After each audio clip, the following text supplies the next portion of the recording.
Let's do it. Stand for the pledge. Pledge allegiance to the flag of the United States of America, and the republic for which it stands, one nation, under God, indivisible, with liberty and justice for all.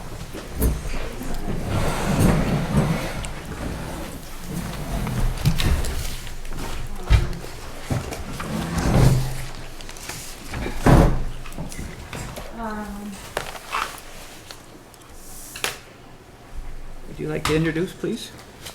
Everyone? Hello, welcome.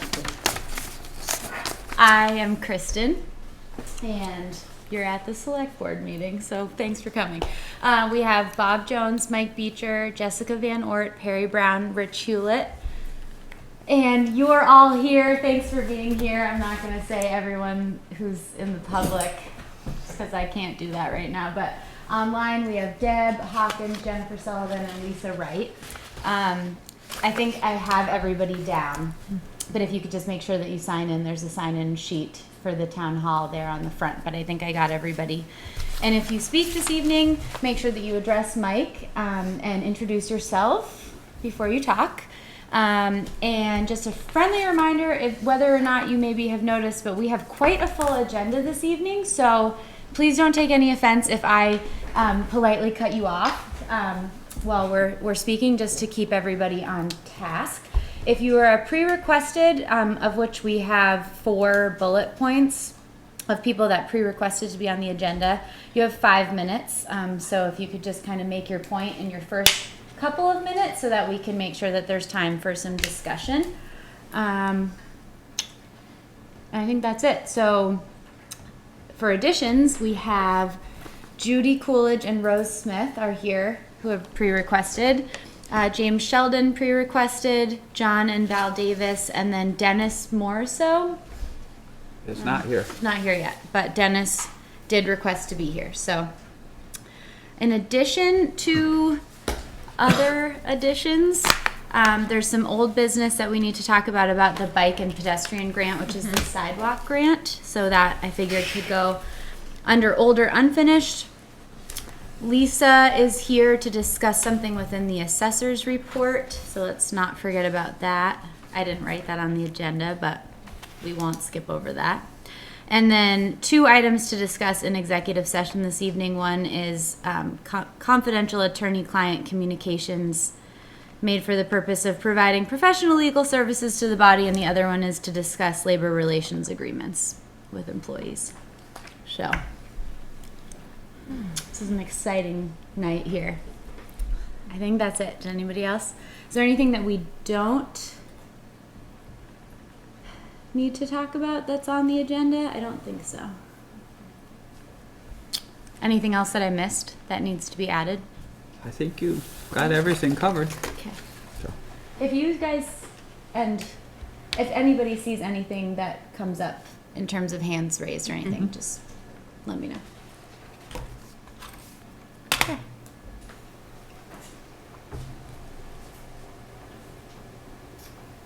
So the minutes that need approval are from March 21st.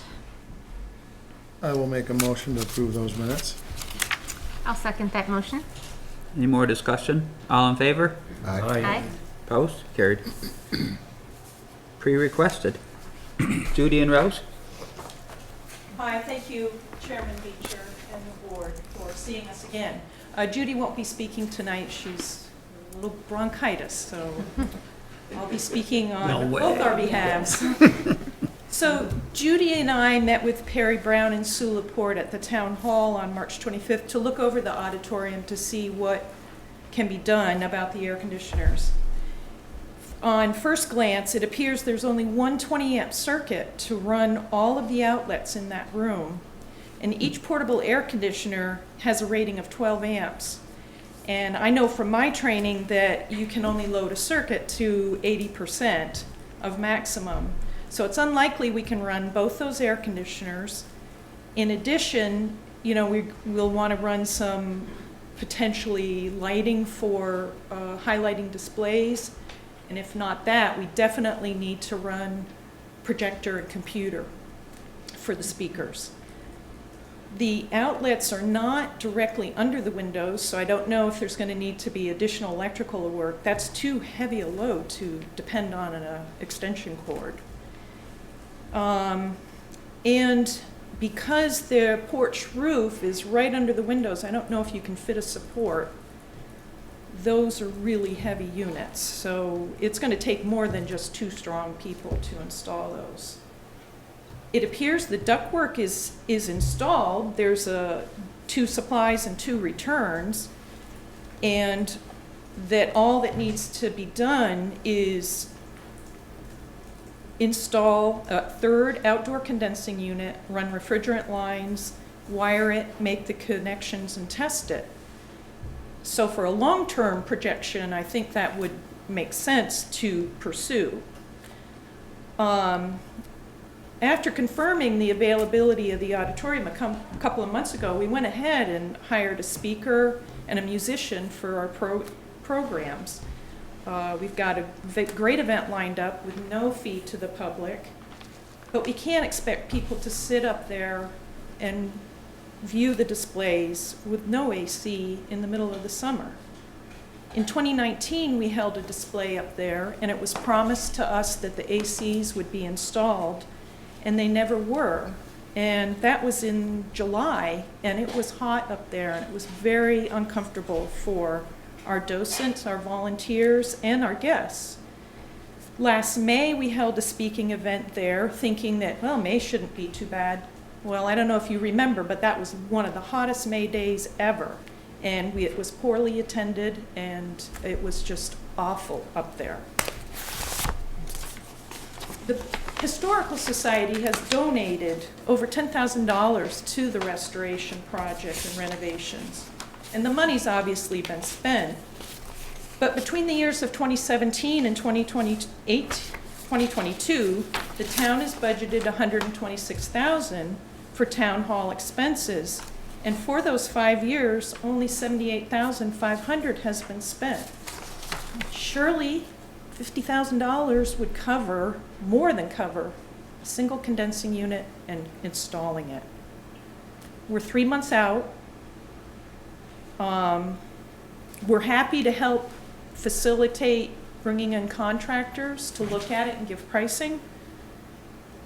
But we'd like your support to be able to move ahead with this, knowing that we have very limited space to be able to display for the public, and it would be a nice asset to be able to feel comfortable about having guests gather there. Thank you. Thank you.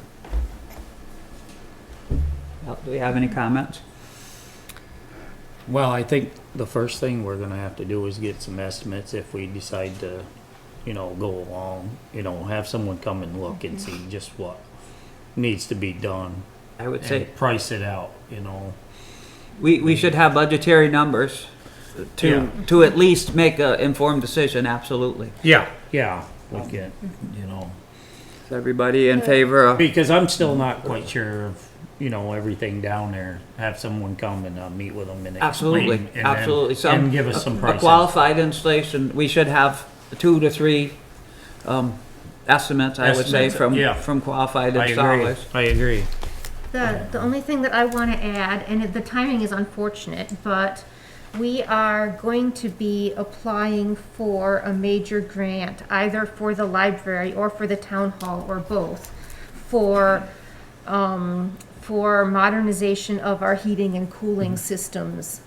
And so if we shell out for an air conditioner in this building, there is at least a reasonable chance that we will be getting a major grant within the next year or 2 that would allow us to do air source or ground source heat pumps. Now, again, that's not guaranteed. Right, I and just, and it may also, Or we might not get the grant, Right. but it would be a pity if we did and then we had a Right. new unit that we had to replace. well, if we did ground source heat pumps, we may not choose to do it upstairs, or we may not even get the grant to do that Yeah, because it's that's a true. very limited space where we would benefit from them on the ground level.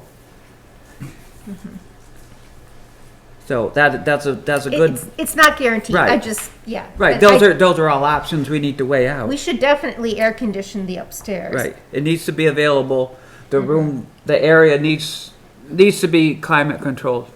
Jim? Like, what's kind of nice is Energy Efficient Vermont, if you ask them for some help, they will come in and look at your sources that you're trying to cool and whatnot, and probably will qualify with the grants that you're gonna try and do, and they'll give you suggestions of what to install along with your installer, obviously. But those guys are really pretty good about coming in and helping out the best they can. So, the one thing that we're faced with right now is the timeline. Yeah. So, yeah. I guess if we could reach out to them and see if if we were heading in a direction that they approve, which I believe most installers around here would certainly, be on the same page. Yeah, if it was Is the that- sort of thing where if we got some major upgrades, it could plug into what we've already Right. got, and so this money we spend now wouldn't be wasted. Yeah. Yeah. Now, what's already in place? Is there some ductwork that's been run in preparation for the AC already? I believe, right, Yeah. Rose, you said there's supply and return It duct. appears there's I didn't do it. I did not do it. Go ahead, just kick 'em. We did. Quite an entrance. She's really good at it. She's really Good done well. intention. I'm surprised it didn't go through the window.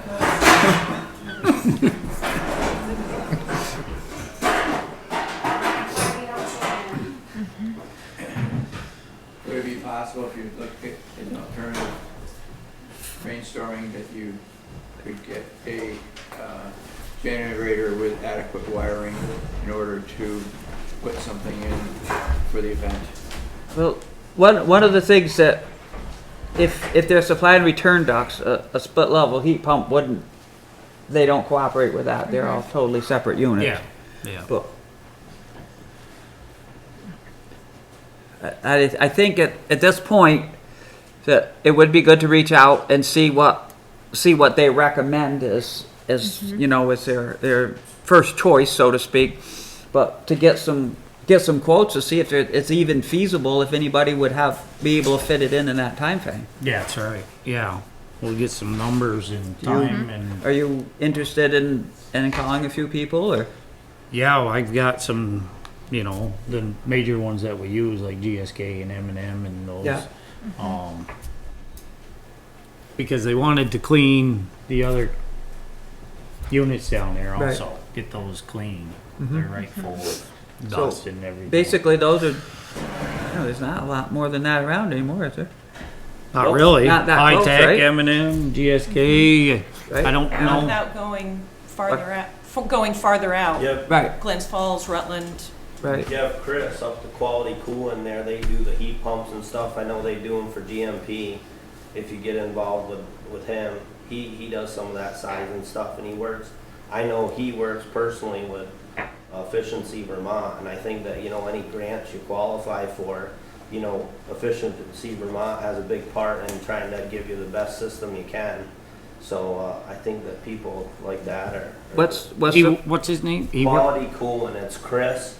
He out of Poltley, the one up there, just as if I go by York. say, York, right across the next road to from it, York.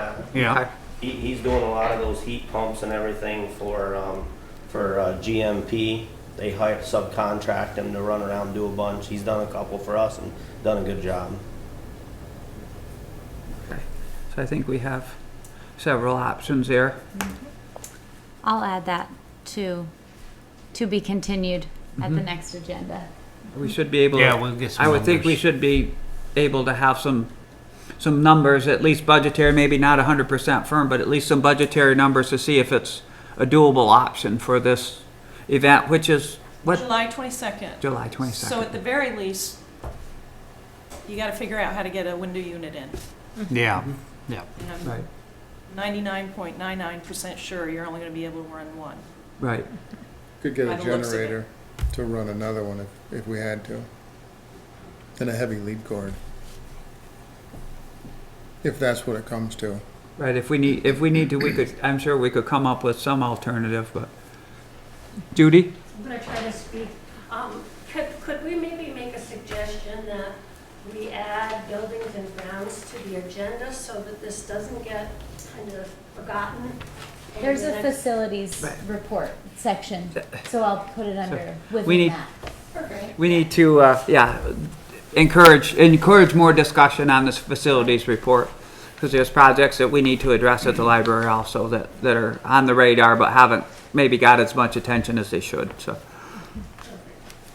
Yeah, every building actually. Rose? Yeah. Mike, so not to belabor that point, but I saw on the agenda the cemetery cleanup was later on. Is that something we could talk about now as opposed to after 8 o'clock? When did we? So that was under old and unfinished business as a continued topic, the request for assistance for tree removal. Yeah, I would say that would be all right. Is everybody okay with going to that subject now that we're on? Fine with me? Okay. Yeah. Okay. So, I don't know if you've done any, if you went and looked at I did it go here. look at the tree. It's that big maple you're talking about right on this side, right? They're gonna have to take that down with a bucket truck. It's either gonna go in on all the into the graveyard or in the power lines right on this side of it. So someone's gonna have to come in and take that down from the top down. Right, so we have allocated out of our budget $800 towards that project. So what we're hoping is that perhaps the town can coordinate with CVPS, or GMP, I mean, or something, and we would be, we're happy to contribute, because we want to, protect the gravestones that are pretty old on that side of the road. So, I don't know what you need from us more to do, but it needs to happen before it falls. And you had one price from Johnny Haynes, or did He you? gave a rough estimate of 2,000, but, Basically, what is it, Bartlett is the only other one really around right now, so. that's right, yeah. I would think that something of that magnitude probably, if we had a second estimate, it'd probably be a good, Okay, Frank? If we opted to have our town crew go and pick up, the bulk of Right. the tree. If they could get it on the ground and we could deal with the rest of it, Right. all they need to do is get it on the ground. That would save big time on the estimate. So, we could chip the brush and we could haul the wood away, or, It's a big tree. right. so if I go back to John Haynes and then also get a second estimate. Get a and tell second, him just right. put it on the ground. Just get it on the ground, we'll deal with the brush and Okay, all the wood. okay, Frank? Are the wires three-phase? yes. Then I had a tree taken down for free by Green Mountain Power because because three-phase feeds off to other places. They don't want any trees ever falling on their three-phase, so if anything looks like it's gonna fall on their three-phase, they want it out of there and they pay for the whole tree. So I didn't pay a nickel to take the tree down. Has Green Mountain Power been contacted about whether it's? No, because we don't own the land, I don't know, Okay. If it's a threat to going on the wire, they don't want that. That was. I'm sure they Do the wire don't, but. They send somebody out. Yeah, right up along the road. Okay. I would- Cemetery. Does anybody have a problem, if you're willing, does anybody have a problem with Rose contacting Green Mountain Power as, Okay, all right. if you have the time and are willing to do that, Rose, we're, Well, I don't know that I have the time, but I'll make the time. okay. Thank you. Okay, At least thank you. we could Yeah. see, they'll come out and look and maybe they're interested in helping because they don't need an extra wire down either, so. Right. Okay, all right, thank you for moving. Is there that anything ahead. else that you wanted to talk about tonight? Judy? We're all good? Thank you. Good. All right, thank you. Thank you. Appreciate it. Jim? I just had a letter that I sent to the board in reference to support for some lights that are on the poles from CVPS.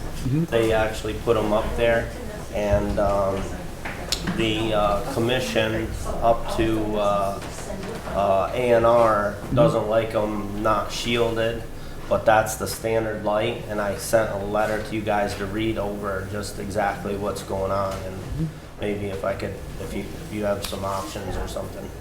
What do they mean by being shielded?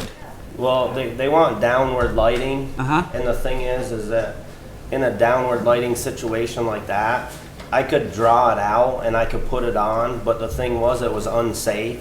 So I called up after the building was done, and I said, is there any options to do? And they go, oh yeah, they sold me on these lights. So they put up the lights to do it differently, but it's kind of a gray area. And the gray area is that they don't, A&R doesn't really, it's like, you gotta have permission kind of like to have them. And I feel they're necessary because of the robberies and the stuff that's going on around town. You know, I've never seen such robbery in Pawlett that I've seen, and a lot of people don't even know about it. You know, Sheldon's was broke into, you know, you have cocaine sales going on in the Barn Steakhouse, you know, things at night. I think security is a huge issue, and I think it's in an industrial zone anyway, where truck traffic can come in and out of that property 24 hours a day, one right after another.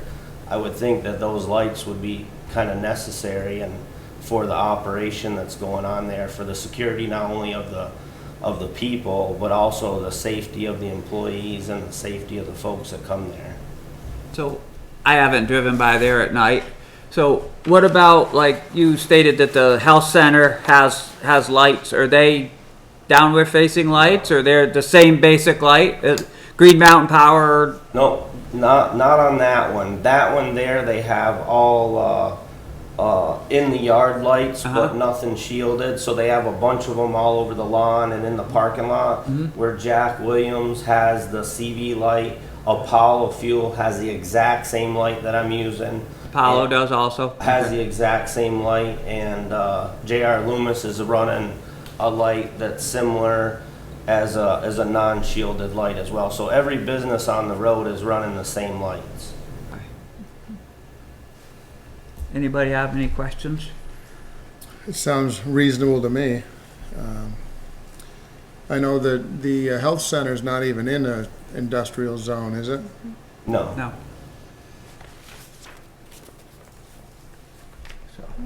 It sounds reasonable. I'd like to actually see the request from the state to know what exactly they're asking for. Well, it's not a request from the state. What it is Requested that it from you.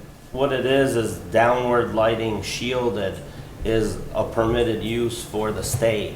And in order for me to have a street light, because it's a gray area, that I have to have a support from the town that says that that would be something that they supported.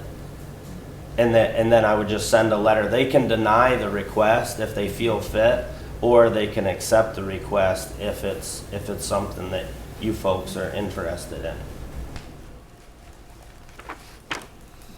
And I have some photos here you can take a look at. It shows the building, and it also shows like Apollo and how dark it is on either side. But if you look down through, you can see the light shine directly at my property, and you'll see that it's completely dark. You can't even make out a plate number on a car that's across the road.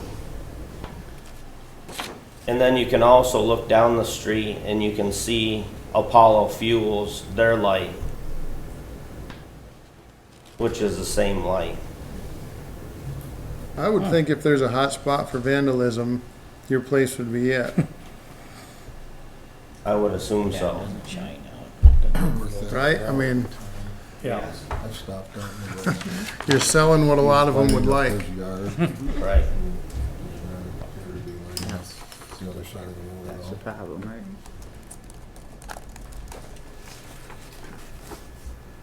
Yeah. That's not affecting the house. Yeah, I from mean, that's these the main thing images. that I, But the house is in an industrial zone too, so Yeah. unfortunately, that's part of living where you live.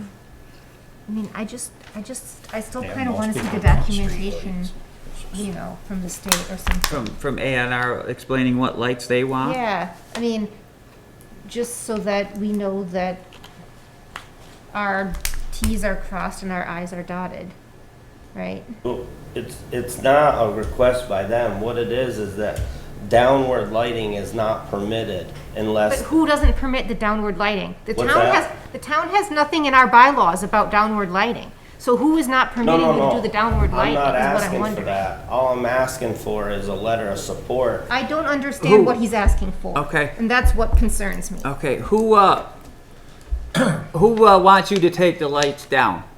A&R. A&R. So they have a spec that says that those lights are, It's a gray area. It doesn't Did say, A&R it contact says you? that downward lighting is not permitted. Yeah, only thing is permitted is downward lighting. the only thing, A&R says that the only thing they're allowing in that situation is downward lighting. Correct, but the thing is that when you do the drawing, you put downward lighting on, and then the problem is once you turn it on, there's no safety, no lighting, there's no nothing. So once you get done with it, that's when you know whether or not there's more lighting to be needed. And the question was, they're not saying no, that I can't have them. They just want to make sure that it's consistent with what the town has going on already, which I think it is in an industrial zone. I have a question for him. So why would all these other businesses be allowed to have them, but not yours? Because the thing is that realistically, my property was part of an Act 250 permit of a larger project that was out back. The people that have them right now can just go and call up Green Mountain Power and just have them put on. Nobody can do anything because there's no stance or no say about it. What in my case, they have a say because there was an existing permit where they gained jurisdiction even though it was just a right of way, I guess.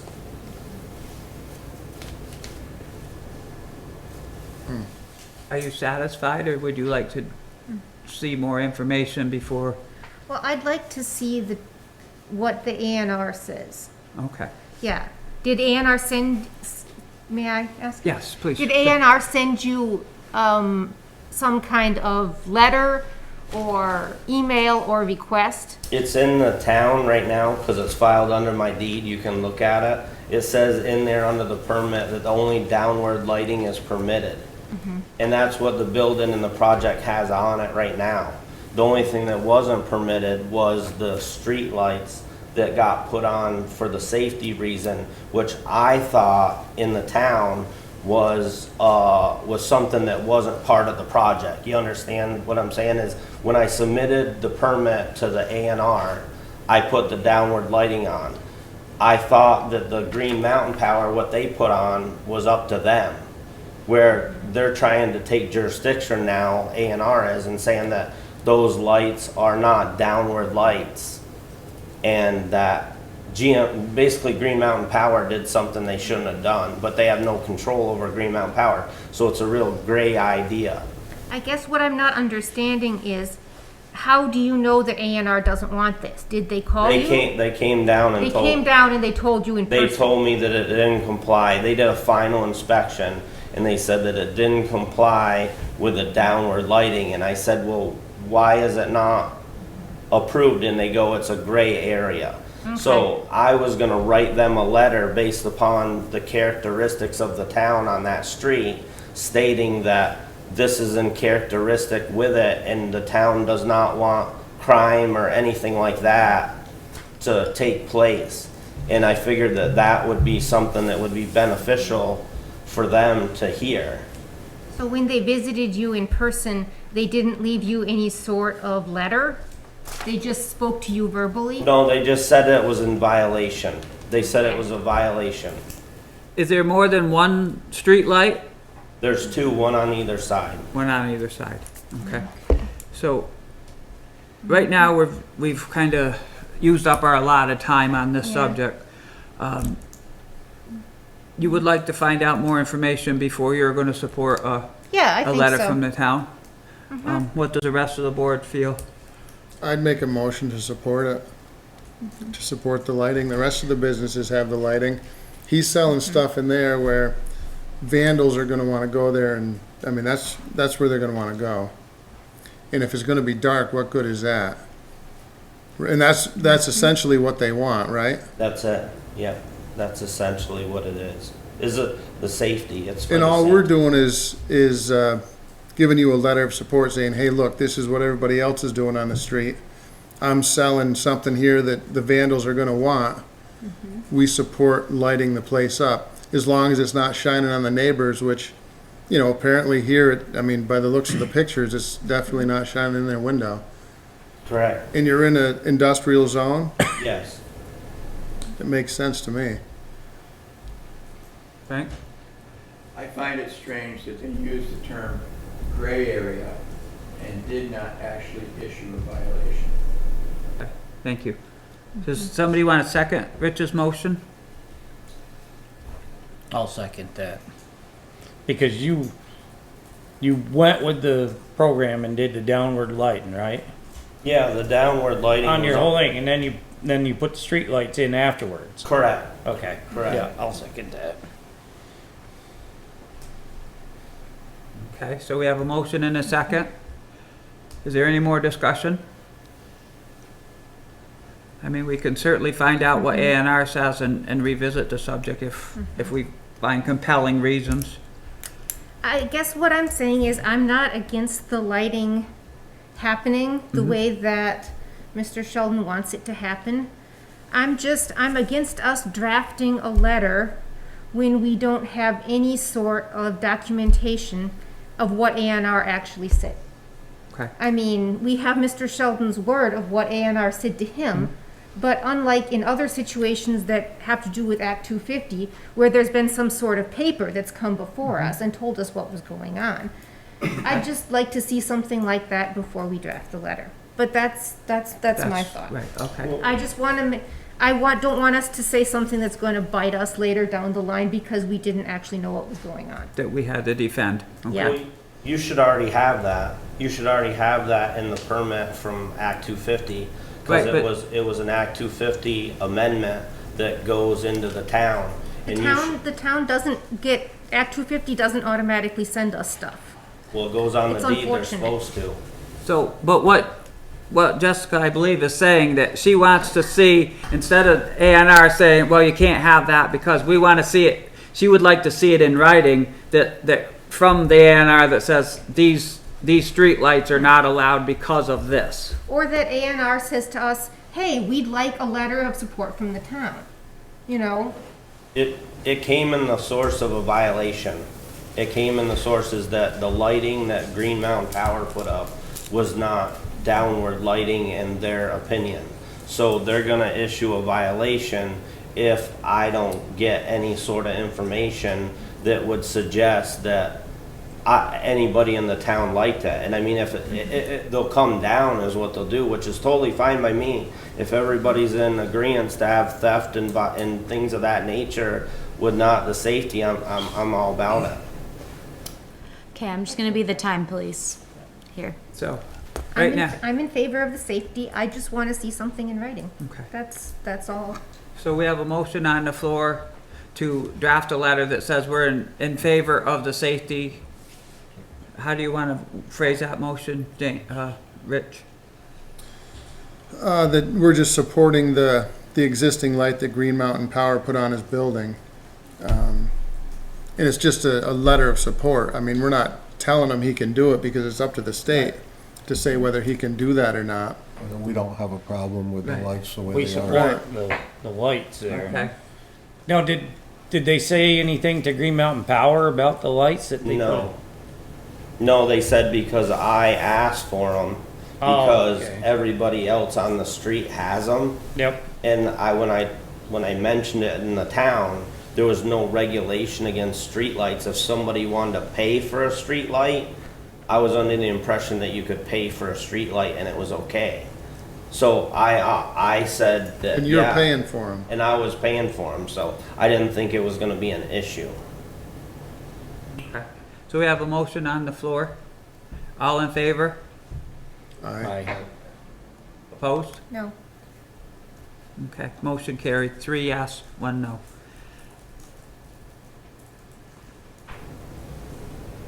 And can you write a letter of support and that we can see before we approve it and send it in? Okay. Where is Thank- it going? Who do we have to send that to?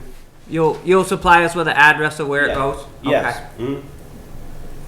And I just want to confirm, we're speaking about the lights on the On the poles, poles, correct. not on The- your the building. street Just lights. The the two street pole, lights. the 2 pole lights, the Correct. Green Mountain Power installed. Correct, Okay. correct. And all For the lights safety that you purposes. installed were downward facing? Yeah, there's no problem with any of those. Those are all fine. Are the poles even on his property? They're on the right of way. On the state right away, right? Which is your property? Yeah. Okay. All right, John and Val.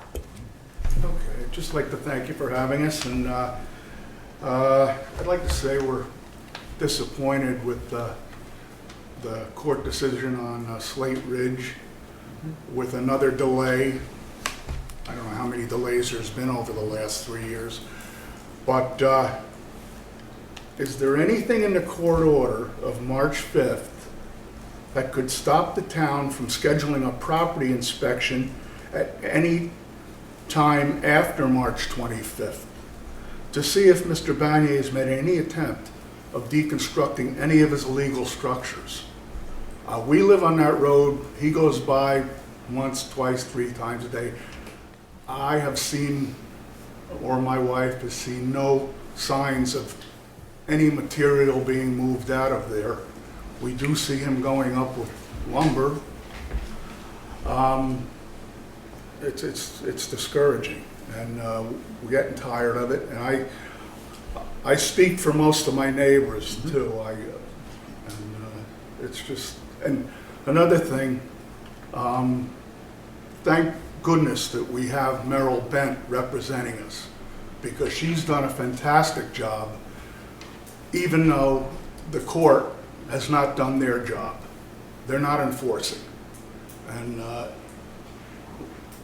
we're getting tired of it, all of us up there. So I guess the only thing I can say right now, John, is that we appreciate you coming to us with all these concerns, but due to the nature of this case that's ongoing, I don't feel that it's wise for us to make any comment at all Okay. at this point. Oh, I understand. Anybody that. on the board feel different? No, this is, I just wanted to bring it to your attention, how we feel, and I'm sure I speak for most of the people that live up there also. So, that's our feeling, and we'd like to see an inspection up there before March 20, or before May 25th. I don't think there's anything in that court order says you can't go up there, to see if in good faith he's doing anything. And my own opinion, and I can't confirm it, is that he has no intention of taking anything down.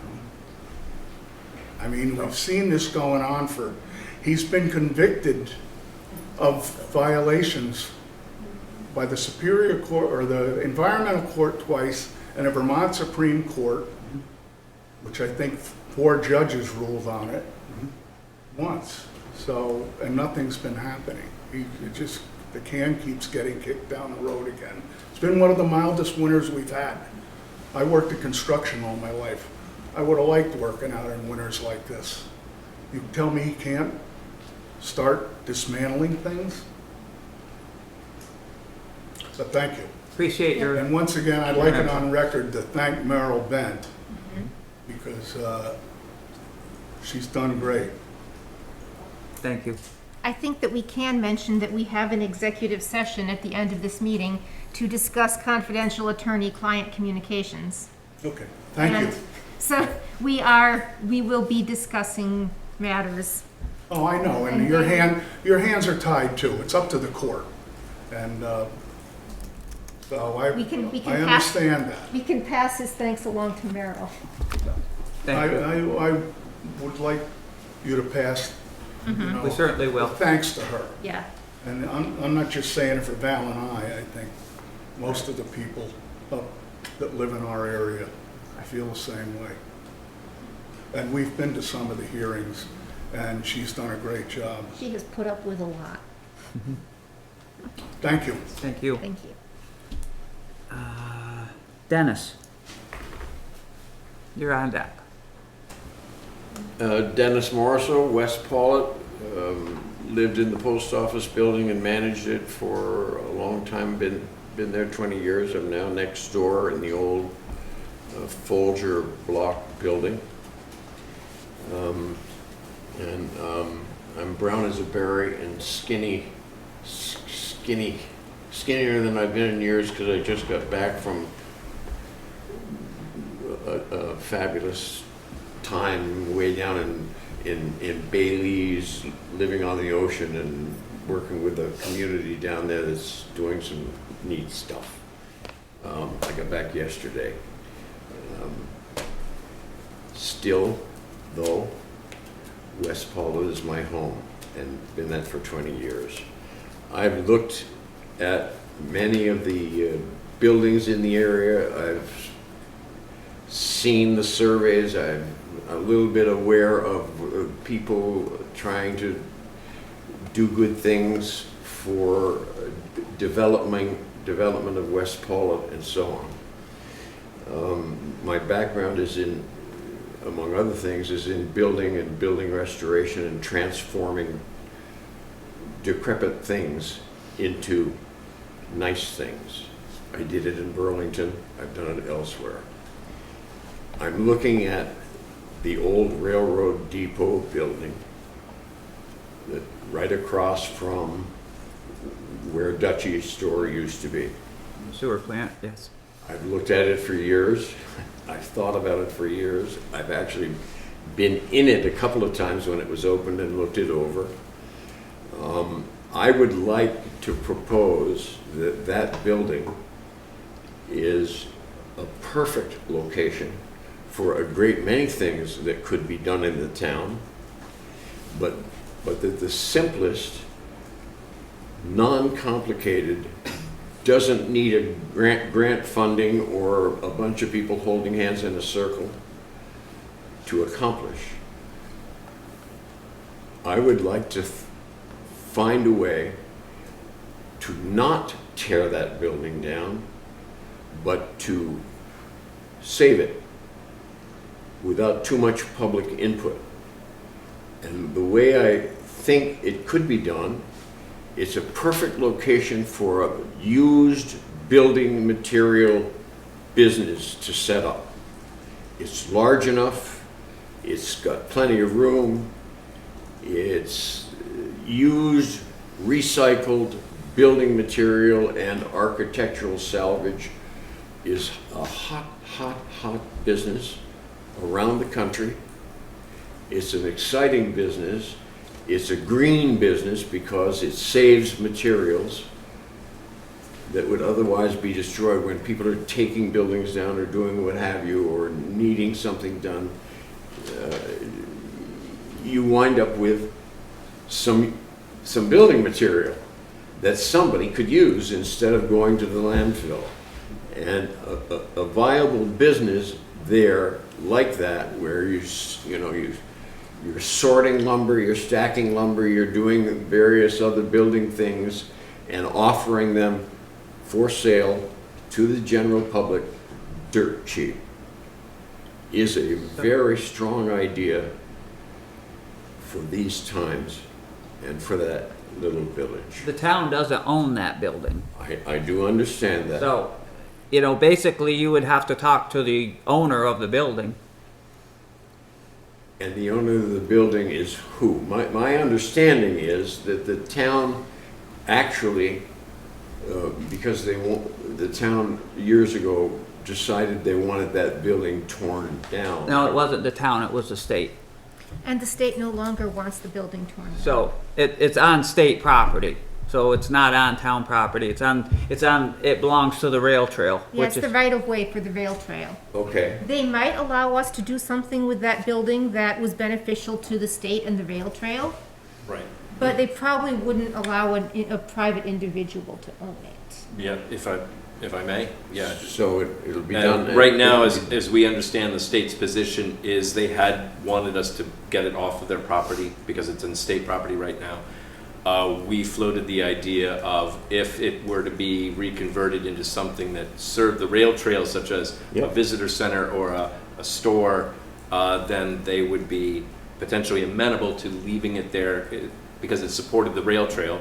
But to Jessica's point, I think if it became a separate business that didn't have anything to do with the rail trail, I don't think the state would be, then I think you would have to relocate it. Also, it's still owned by a private individual and is involved in bankruptcy. It needs to be used Yeah. But- and not torn down. You have got a classic building there that is absolutely a gorgeous, classic railroad in architecture. You see it all the way across the country.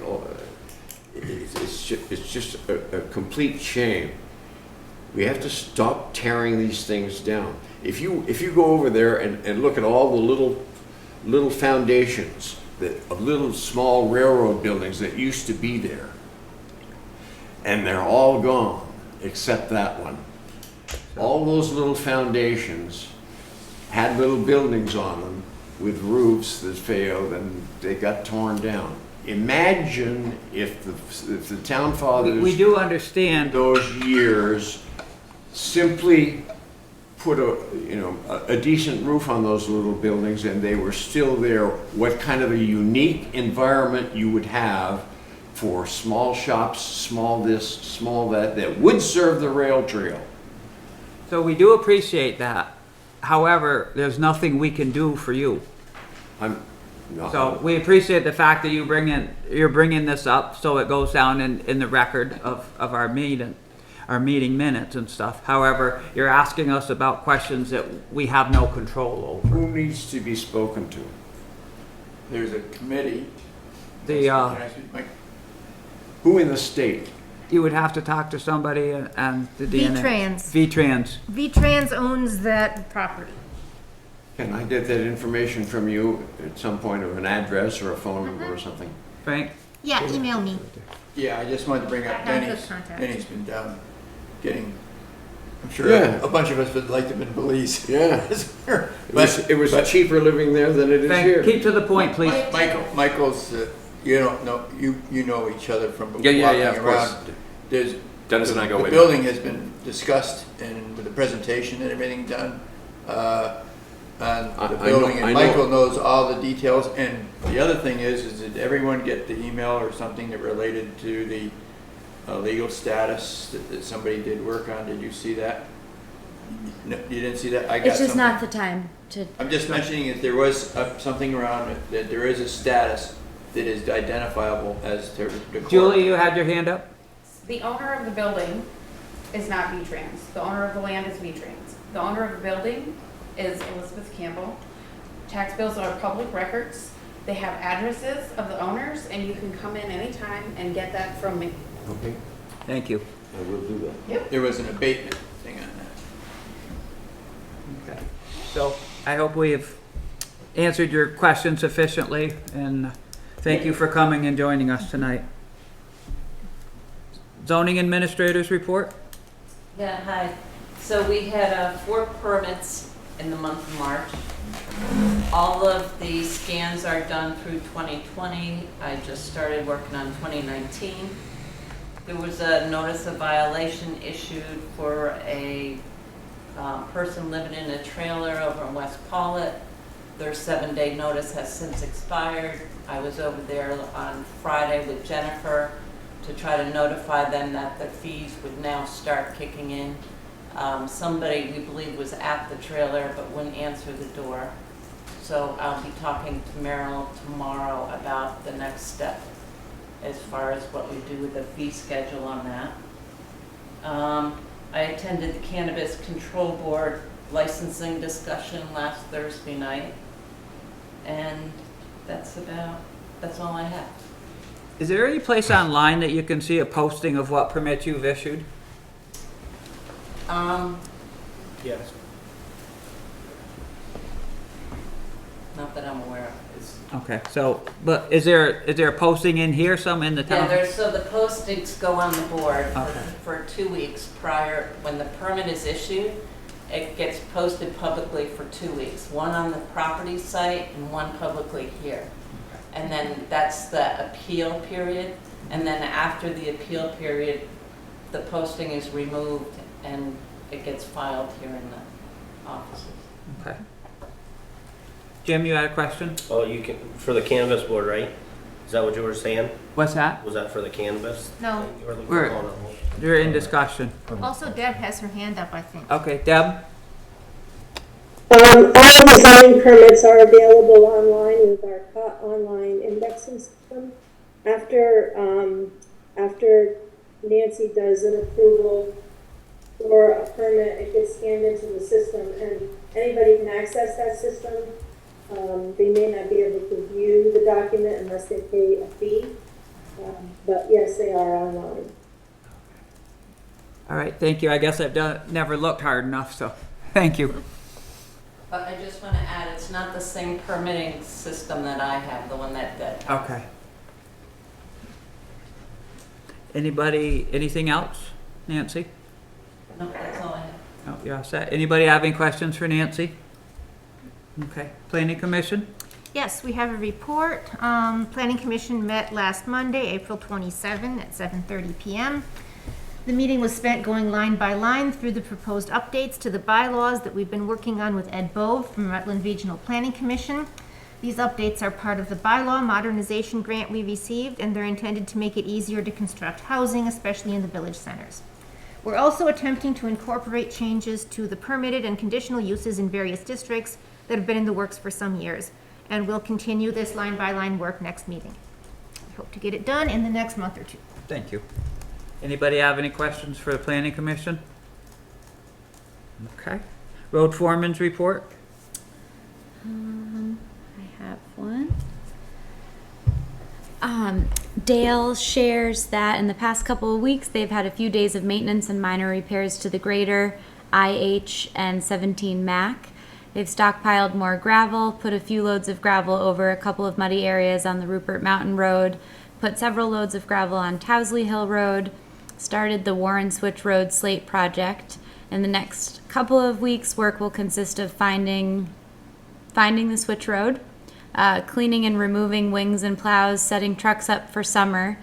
Rick is working out very well, and the highway department looks forward to welcoming Bradford Cram to the team, who that was the individual that the board made a motion about last meeting to offer the job, and he has accepted the position and starts on Monday. Yay. So as of Monday the 10th, the highway department will have three active Fully staffed. members, which is great. And then in addition to that, there are, I wonder, maybe updates about the garage, the property, or no? Just that VLCT is surveying the property, so they're taking care of that. So we're just waiting for that at the moment, for the survey. And for proposed grant projects, so the grants for the Agency of Transportation, those applications are due on the 15th. And Dale has been working with Patrick Wilson from the Agency of Transportation, and also has been working with Tom Wilson, who's the town of Rupert's road foreman, highway foreman, and is waiting to get some bids and information back so that we can put together those grant applications. But currently we're focusing on some structures grant applications, potentially for 2 of the bridges in town. So unfortunately we weren't able to put much together for this meeting just because we're waiting for bid information to come back, but we are going to make sure that we get together before the deadline of the 15th. Anybody else have any? I did hear, I heard in my first mud season complaint, the road up this way, that Pawlet Mountain Road, right? Yes. Someone who lives up that way said that there was a fuel truck that got stuck in the mud up that way and had to be pulled out, and that after that happened, the road got closed off, but they had their complaint was that they thought the road should have got closed off before that when someone from the road crew came up to look at it and didn't close it off. And because they didn't close it off, the truck got stuck. So that was my first at the farmer's market, and yep. So that a truck got stuck on Pawlett Mountain Road. Now we know. Okay. Is there any other? Just in defense of the road crew on that one, I had got pictures, sent to me of the fuel truck that was up there. And that morning I had discussed with Dale that the road, needed to be closed. So he must have snuck right through there. Yeah, before it got closed off. Mm-hmm. Yep. But that was the intent. Okay. And we're good with the road crew?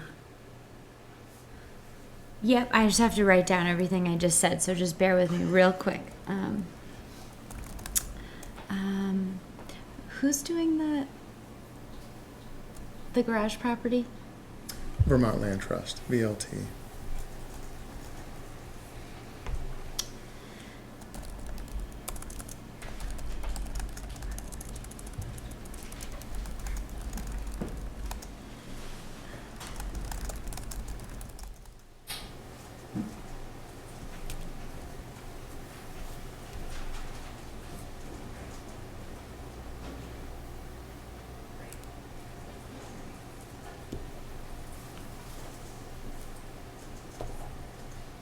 Alright, that should do it. Thanks. Good. Good? Yeah, thanks. Right. Lisa? Hello, everyone. Hello, Lisa. Hi, I know you've got a lot on your plate tonight, and I don't want to burden you with another task. However, there's a piece of legislation moving like a runaway freight train. I can't minimize that through the legislature that I think that my small towns need to know about. I'm urging all my select boards to consider whether they might want to write a letter in opposition to this proposed bill. So it's H480. It started in the House. Started as a draft resolution. I testified in opposition to some of the points of it in February and was told we were very early in the process and we would be taking testimony and talking to towns and talking to local select boards and local assessors before this moved any further. And that was quite frankly an absolute lie. It is moving forward, and the point of the bill, which I am most concerned about, is it involves the state of Vermont taking over the task of hiring townwide reappraisal contractors. And the language in the bill says that their decisions, the decisions of the contractors that they hire, will be binding for the education grand list and for the municipal grand list. I think this is, I can't even believe that this is not against the Vermont Constitution. It's a tremendous overreach of the state into local control. So there's a lot of details of the bill and a few points of it which make sense. As some of you may know, I'm the president of the Vermont Assessors and Listers Association. And so we've drafted a statement on this, or a committee of our group has, to try to react to this fairly quickly. And there are some points to the bill which we do support, but we absolutely do not support the state taking over townwide reappraisals and taking over our grand list. I don't know how much detail you want me to go into on that. There's a lot of purported reasons that this is going to be more equitable if the state does it. It's going to be more standardized. It's going to be more predictable. It's going to be more fair. And I think all of that is noise. I think it's just a power play by the state. One more taking of local control. Okay. Well, thank you very much for bringing that to our attention. Okay. Julie? I'm just wondering if you would want a motion on the floor about writing a letter against that to your legislators from the board. I'm all for it. I agree. I'm sure that Lisa would help us with that language. I would strongly recommend that to you, and I sent an email to Kristen just now, or just a few minutes ago, with the statement that is being proposed by the Vermont Assessors and Listers Association. And you can certainly sign that as individual select board members or BCA members in support of that. And basically we're saying we support some aspects of this. We support some further study of the equity of townwide reappraisals, but we absolutely do not support the state taking this over. Several other towns, Rockingham has taken up the charge with this, and their select board is drafting a statement as we speak. I think time is of the essence. So if you're going to take action and weigh in on it, I would do so tonight, folks, because everything they've told me about waiting to hear our opinions has been an out-and-out lie so far. So I'm very discouraged at this point. I'm not sure that our testimony and our explanations of what we do is going to mean anything at all to the legislature, but I think we'll all kick ourselves 6 months from now if we don't speak up. Okay, Frank? I have a question for Lisa. Is that okay? What committee is that coming out of? So it is passed through the House chamber, and there was some opposition. Our Rutland County representatives were very much opposed to it, and spoke out quite vocally. I can send a link to Kristen. There's a Vermont Digger article about it, which was pretty balanced. I was interviewed for WCAX, and they did a dreadful job in a very slanted article, which seemed to indicate that WCAX was in favor of the state taking control of our local governments. It's been a wild ride and moving very quickly.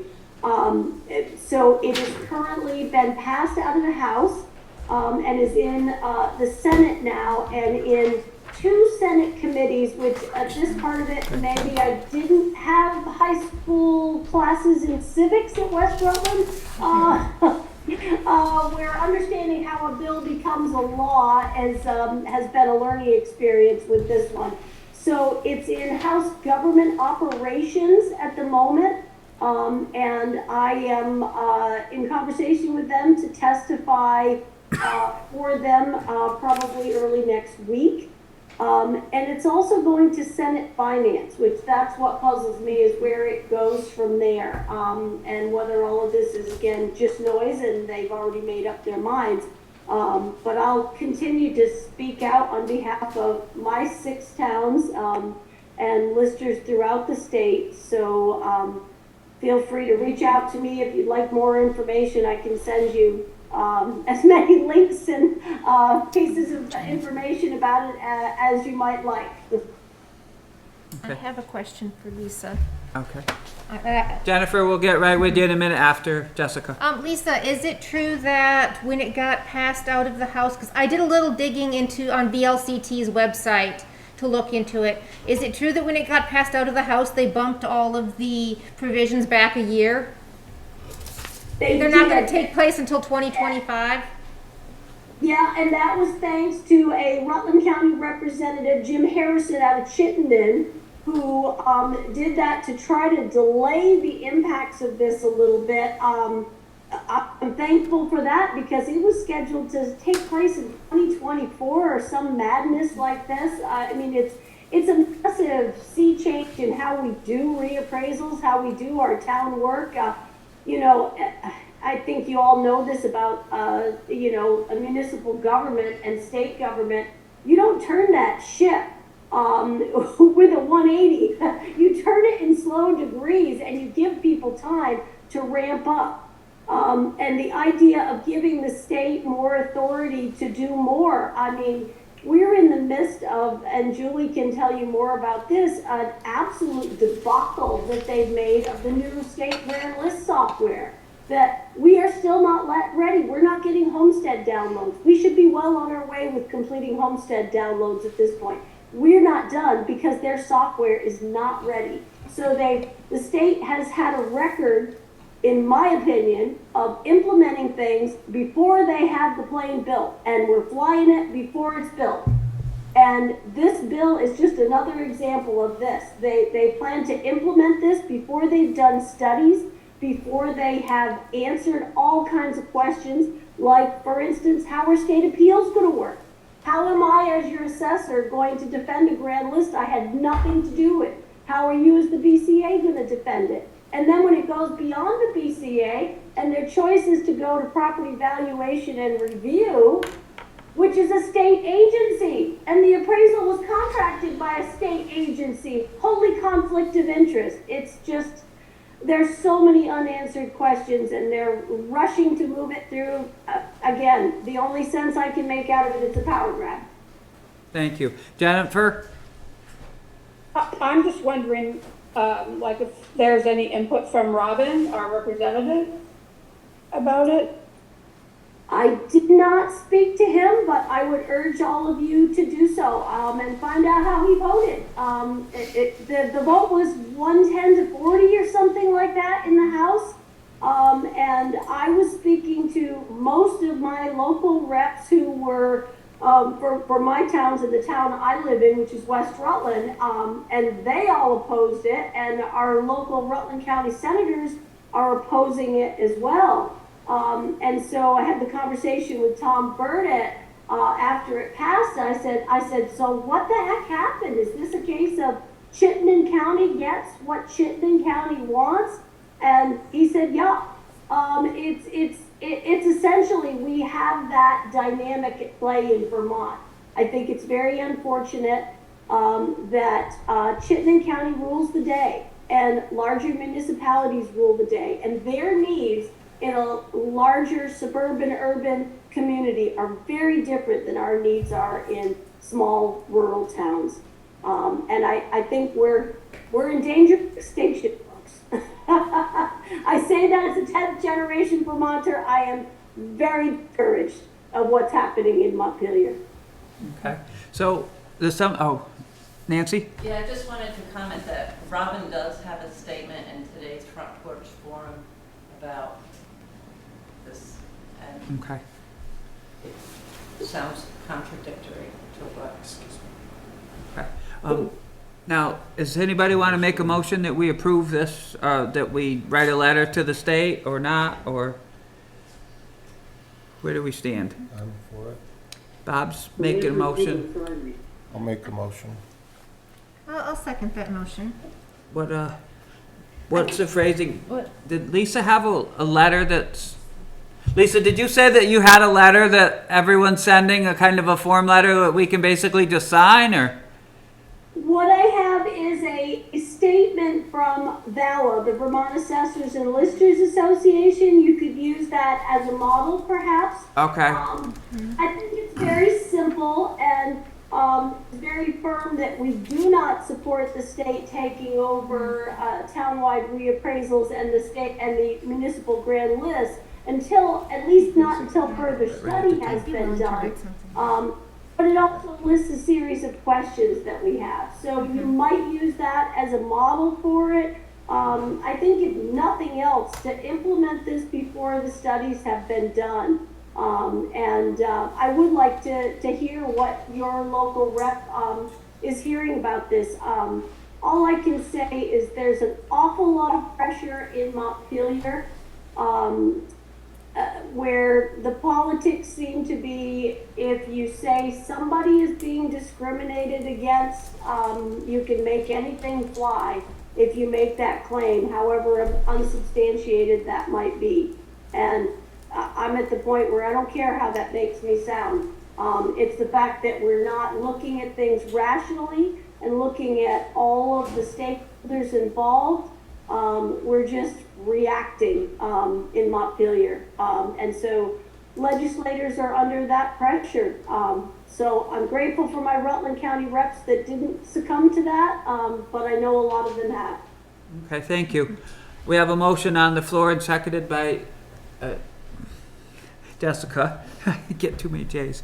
And you said that you would be willing to draft I'd be willing that? to draft something based on the top part of here with these points.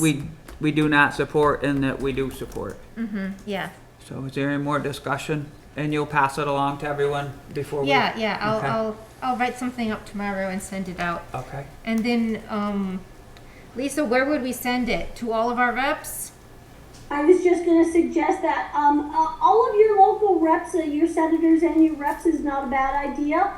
It's currently in the hands of Senate Finance and Senate Government Operations, and they've both been fairly responsive. I received an email from Ann Cummings, who's chair of Senate Finance, who indicated to me that he was very concerned about incorporating town's concerns. So I think highlighting the email to her, and let's hold her at her word on that. Okay. So Send it to every one of them. motion made and seconded on the floor. All in favor? Aye. Opposed? Carried. Thank you for joining us tonight, Lisa. Thank you. Have a good night, everyone. Night. Thank you. Town clerk's report, Deb? Yeah, I'll be short and sweet. I noticed that had signed all of the fleet permits. There's the application for Rubber Boot Farm, which is also DBA Barn Restaurant. Their liquor license finally came through the portal, so if you can just make a motion. There's nothing to sign.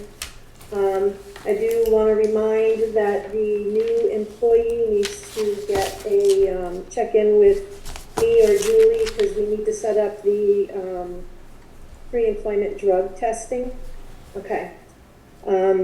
And that the meeting hall that you're in right now is going to be used tomorrow night and Thursday night for some meetings of our local organizations and boards. And I'll be out of the office on Thursday and Monday. And that's all I have, unless somebody has any questions for me. DRB meeting's on Thursday. What DRB meeting's on Thursday? Maybe it's not it's John Weiss asked me to set it up. Maybe it's That's their organizational meeting. That's their organizational. Okay. Yeah. Okay. All right. So somebody want to make a motion to approve the restaurant bar license and outside consumption for Rubber Boot Farm? Yeah, I'll make that motion. Have a second? I'll second that.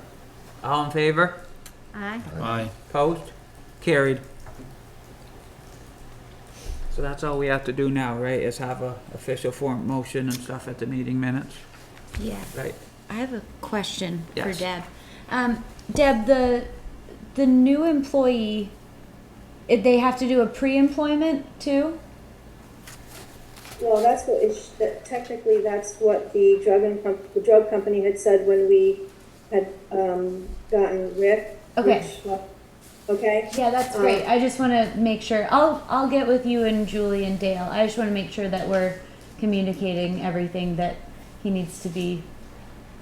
I'll just get with you and Julie. ASAP, because I'm not sure. I mean, I can't guarantee when the drug tester could be in the area. At least let them know that we do have an employee that needs to go on the roster. Okay. I'll talk to you both tomorrow. Okay. Well, thank you, Deb. Anybody have any questions or? Great. Have a good evening, Deb. Thank you. Julie? Thanks, Bob. Thank you. Two warrants this week. Payroll was $9,326.60. Accounts payable. This is very exciting. It's an even number. $34,520. Even. General fund monies, $19,070.39. Highway fund, $17,500.47, and wastewater, $7,275.74.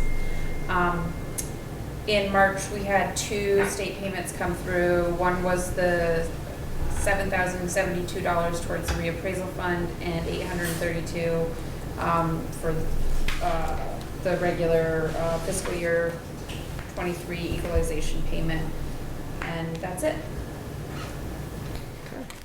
I move that we approve payroll warrant 23053 and the accounts payable warrant 23054. I'll second that. Motion made and seconded to approve the warrants. All in favor? Aye. Opposed? Carried. I think there's anything we have to do with this, right, Kristen? I don't think so. Just did you all, I don't know if you wanted to look at them.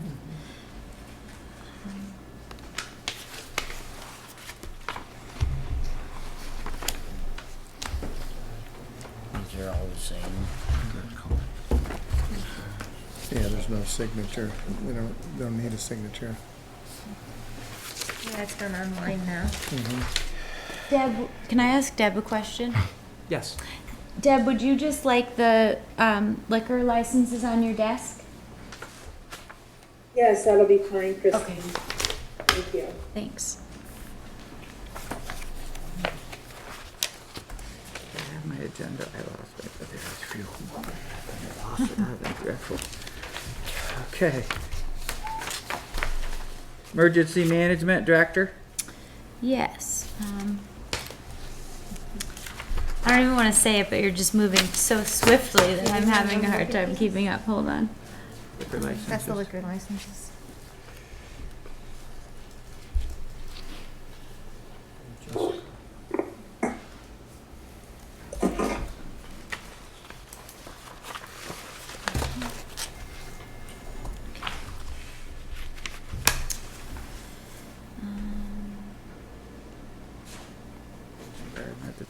Okay. Design and then so. Ready? Yes. So Bob Morlino submitted a report for March of 2023, submitted an RFP for the local hazard mitigation plan consultant. Jackie Becker completed her ICS 100 training. Emergency management team met on March 16th at the EOC, which is the Mettawee School, to review procedures for opening the EOC.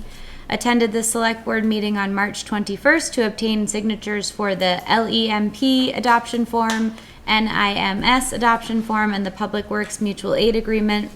Bob Morlino, Jay Lupke, and Jackie Becker attended the Rutland Emergency Management Committee meeting on March 29th, and Bob Morlino attended a Rutland Regional Emergency Planning meeting on vulnerable populations on March 22nd.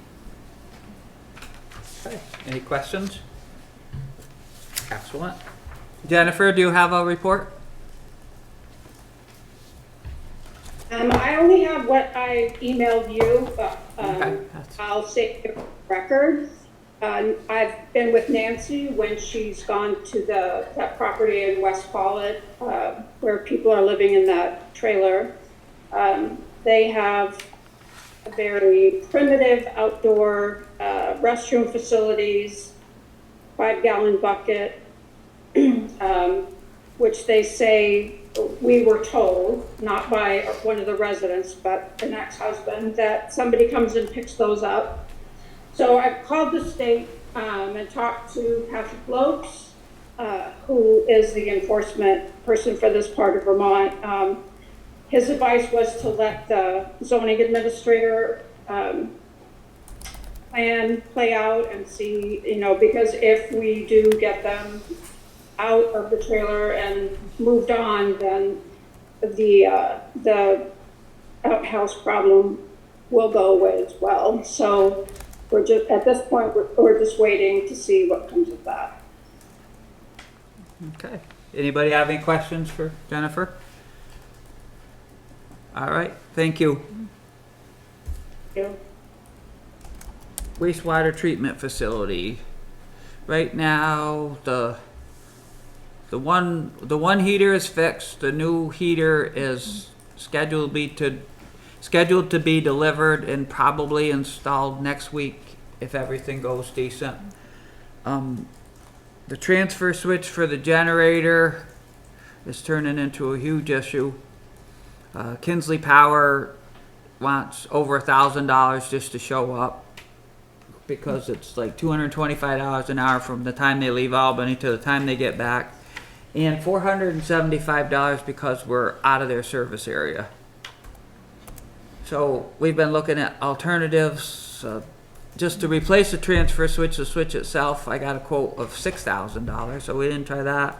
So I know a guy that's very good with electronics, and he was going to try and get there today, but that didn't work. But he's going to try and get there tomorrow. He has some ideas that maybe there's something in the board itself that can either be adjusted or something that's sensing the power, incoming power, and that's making it switch. He said he would look at it for us. And also there's a pH sensor they have to get from Trojan, or not pH, excuse me, a UV intensity sensor that you have to get from Trojan, the people that set up the UV train. And the sensor to replace it from them is $3,800 for this teeny little sensor that Sensors are always so expensive. tests the intensity of the UV. So Mark is also going to look at that. And he said more than likely there's a switch with the right. Nah, then he loses me with the terminology and stuff, but he's going to look at He's it. going to look at it and see if there's something that's a little bit more generic that we don't have to go back to the dealer from, that we can get in and read the intensity. So he'll go there tomorrow and he'll do some investigation and see what he can come up with, and we'll go from there. So we're making positive steps, and everything else seems to be running all right. So, Frank? In regards to the sewer, Julie, was there an abatement hearing? Did that happen, or is that tomorrow night? The abatement hearing happened. It happened. But there's no sewer fees being charged to that building now that's out of bankruptcy with Elizabeth. We had a barn, Beecher and Guthrie barn, and we had to pay every year, even though there's no water or anything going into our sewer. We had to pay the sewer fee every year. And how is it that this barn, this facility is not going to be, they should be paying the sewer fee? Do you think that they should be paying the sewer fee? I believe that the ordinance is if there's a hookup in existence, and I do not know how to answer that. I don't know any history about that either. Well, on Bruce's little building, they sent a little camera down through to see if there is one in there. And it doesn't matter. The whole thing is that if you have a building there in town on the sewage district, you were to be paying the sewer fee, even if you had it hooked up or not. That's actually worth looking into for that. Because we'll do some more research on that. as part of the abatement, Thank there's no back payment of sewer fees if there was no sewer fees required. Right. And So we'll do some more research on that. Facilities report, do we have anything? Bob, you have a map there? I think this was just someone was Okay. using it to look for the, For the ductwork and stuff? I don't. Okay. know I when- thought you were studying it, had No, some it's just revelations. the basement, no, it's It's in the front of basement you, to the. I was hoping he had some town hall. revelations. I'm just using it for a Lehman Okay. Post. Yeah, we didn't have it out Mettawee the School other day. Board, I don't not know. this week, right? We haven't had another meeting to report, other than we did have our community engagement event on the 29th at the school. I would call it sparsely attended, but despite that, we had there was some really good discussion and ideas, and we will be reviewing the information that we gathered at our next scheduled meeting, which is next Monday. Older unfinished business, the cemetery, we're already working on that. Bike and pedestrian grant sidewalk project, All right, I can speak to that. please. So we have that grant. Stephanie Bork from Rutland Regional Planning Commission has sent us her qualifications and Rutland Regional Planning Commission's proposed budget for managing that project for us, which we had said in the past we wanted them to manage it for us. If we're good with what she sent us, we can go ahead and let her know, and they will send us an official contract, which we then can make a motion and sign. Are we good with going ahead? I don't think we need a motion at this point. But if we just want them to send us a contract, we can let her know and they can send us a contract. I would say, I mean, we have to read the information, we would be voting the contract on the information she sent to us today, right? She would That's send the- the contract based on the information that they sent It's sent today, Yeah. okay. Yeah, I think she sent it a couple days ago, but I didn't forward it till now, because I was going back through my email and I saw that we hadn't all gotten it, so. I haven't looked it over yet. Yeah, I mean, we can look it But we over and can- then get back to it next time if we Right, want. we could tell them that we'd like the contract, so that by the next meeting, Yeah, I'll ask her to send the contract. is everybody in favor of the contract? I mean, I don't, unless somebody, do you want to run this project instead of them? or- No, I didn't Yeah, think we so. want to run this. All right, good. I haven't even seen it yet, so. Yeah, that's So- good. No, I believe we're making the right decision by having them. This is Oh, for yeah, the definitely. sidewalk pedestrian bridge. Yeah, Yeah. yeah. With the next step. I mean, they ran the previous grant Right. and they did it well, so. So I definitely think that that's a good choice too. So if we're all good, we'll have them, we'll get a contract, we can look it over in the interim, and next week we can vote to sign the contract. Perfect. New business. On public comment. Public comment? Frank?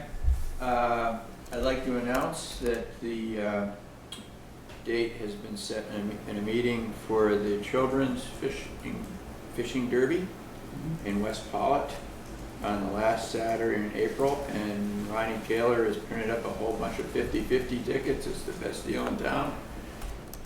One for $5, 3 for 10, and the drawing will be at the fishing derby. Okay. That's the last Saturday in April. Okay. Thank you. Harley, I see your hand. Under facilities, I should have said this, I wasn't sure, the library rekeyed all the locks to be a common key, and we have a bill from the locksmith. Being a town-owned building, can we give the bill to the town, or should it come out of library funds?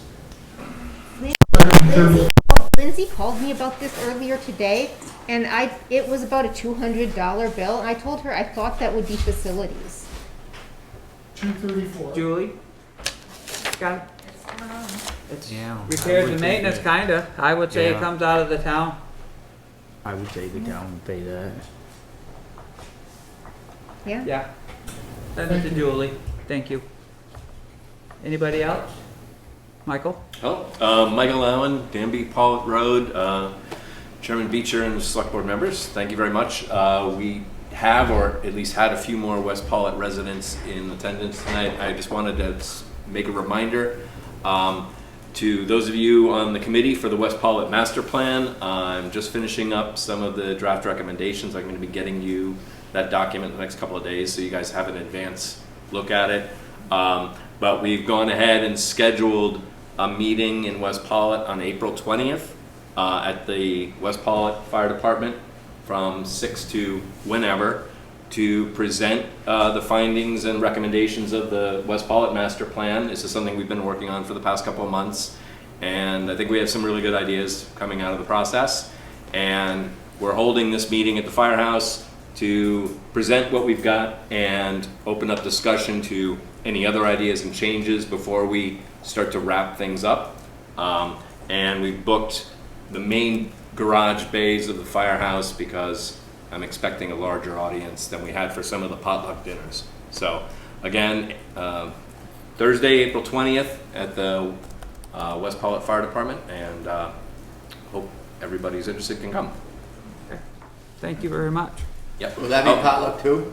If you want it to be, I wasn't going to force it. And as a second reminder, I think I had requested that this info be also posted online on either the e-news or the town calendar. The last I checked, I didn't see it. I just tried to check tonight, but I can't get I don't have the Wi-Fi password, so I don't know if it has been. But just as a reminder, if we could get it up, I think that would be helpful. And I'm going to leave this poster behind. You've got one up there. And I'll leave this in case you want to pop it in the window. And that's all. Thank you. Excellent, thank you. Any other comment? Public comment? So I forgot, I'm so sorry, but in the highway department, there's a number of forms that need to be reviewed by the board. It's just the some annual submission forms. Most of them are just re-acknowledgement of what has been done in the past, like mileage certificate, and just submitting in our numbers from the budget and everything like that. So is that something that the board is comfortable with the highway foreman and the highway liaisons looking over and submitting? I am. What about you guys? Road mileage and stuff like that? Perfect. Okay. Yeah, okay, cool. Sorry, there's just a lot of things. And then the last thing, Julie and I submitted the final grant submission for I just need a signature. Okay. So is that something also you're fine with the liaison Those guys signing? did it. They know more about the projects than any of the rest of us. Yeah, do. we completed it. It was for the 153 bank stabilization. So we got the bill and completed the forms and submitted it to Patrick Wilson, and he just said that it needed a select board signature. So we can take care of that. Just want to make sure everybody knows about it. Perfect. Anything else?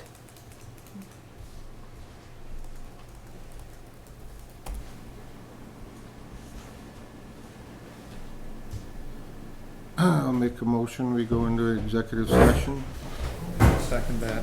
All in favor? Aye. For the purpose of To discuss confidential attorney-client communications made for the purpose of providing professional legal services to the body and to discuss labor relations agreements with employees. Have a good night, everyone. Thank